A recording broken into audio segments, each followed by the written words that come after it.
ជំរាបសួរពុកម៉ែបងប្អូនអរគ្នាថ្ងៃនេះខ្ញុំបេះមានយកឲ្យបងប្អូនកម្មករគាត់ចង់ហូបចឹងបងប្អូនតែខ្ញុំលក់នេះខ្ញុំលក់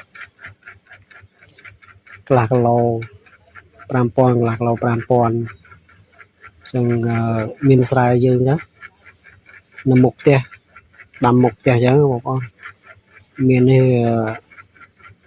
ជ្រុះច្រើនពេកដល់អញ្ចឹងលក់ទៅឲ្យបងប្អូនយើងលក់ក៏លក់បេះយកចែកគ្នាហូបក៏ចែកចឹងបងប្អូន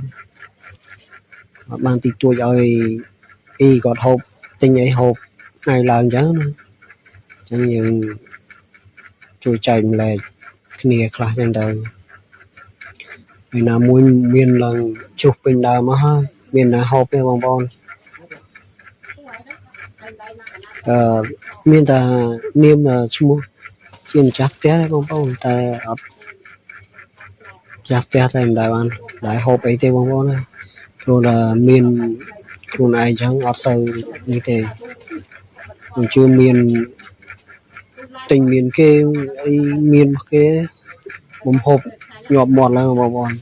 តែមានខ្លួនឯងមាននៅញុកដើមមុខផ្ទះអត់មើលឃើញទេបងប្អូនអើយមានឡើងជ្រុះឡើងពេញដីអស់សัตว์វាស៊ីផងអីផងចឹងបងប្អូនហើយខ្ញុំកំពុងបេះហើយចេញធ្វើការមក4ចឹងក៏បេះទៅបងប្អូនចេះលក់ចែកបងប្អូនញ៉ាំទាំងអស់គ្នាចឹងបងប្អូនរួមមានផ្អែមមានស្រាមិនមានទីផ្សារទេបងប្អូនមាននៅមុខផ្ទះបងប្អូនហើយបងប្អូនជួយឃើញហើយជួយចុច like និង comment អ្នកមួយផងបងប្អូន